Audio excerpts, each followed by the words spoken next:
Dahil lang daw sa pagkakasakit, kaya ibinenta ang isa nating kababayan sa Kuwait ng kanyang employer. Ang sinapit naman niya sa bagong amo, panggagahasa. Nakatutok si Mark Salazar.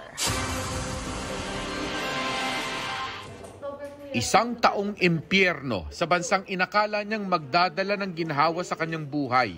Ang kalbaryo ni Taya, hindi niya tunay na pangalan, nagsimula raw noong Oktubre 2021. Pumasok po sa isang Kuwaiti, tapos po nagtrabaho po ako doon ng 8 buwan.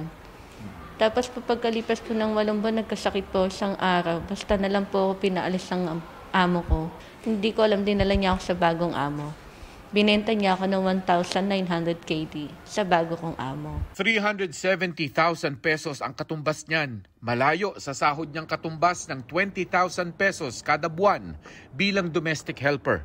Pagkalipas ko doon sa amo ko ng 2 linggo, nirape ako ng bago kong amo. Dahil 3 araw nanghihingi ako ng tulong kahit kanino sa social media. So, nag-ano lang ako sa mga government, gaya ng embassy, ng OWA, ng agency, ng Polo, lahat hiningian ko ng tulong. Lumipas ng 3 araw, 4 na araw, walang tumutulong sa akin. Ginawa ko, tumakas ako. Napunta ako sa shelter. Bago mapunta sa shelter, naipaaresto pa raw niya ang among gumahasa. Pero nakalaya rin ito agad. Taliwas daw sa unang siniguro ng abogado ng embahada. Hindi siya nakulong. Nakalabas siya yun. Samantalang sabi niya sa akin nun, makukulong yan habang buhay. Death penalty yan. Sinasabi ko sa iyo. At kahit nasa shelter na sa Kuwait, kalbaryo rin daw ang buhay. Anong oras na kami kumakain? 500 kami.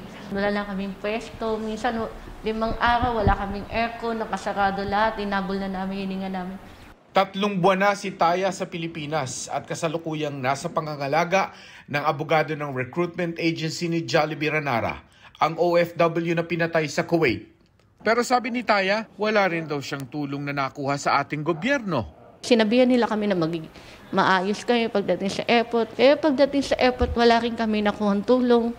Umuwi kami namang walang-wala. Pero ayon kay OWA Administrator Arnel Ignacio, sila ang gumastos sa repatriation ni Taya. At lumalabas sa kanilang record na nakakuha si Taya ng 20,000 balik Pilipinas cash assistance at TESDA scholarship. Dati na rin sinabi ni Ignacio na posibleng naipon lang nung nagdaang Pasko ang mga nagsisiksikan sa shelter sa Kuwait.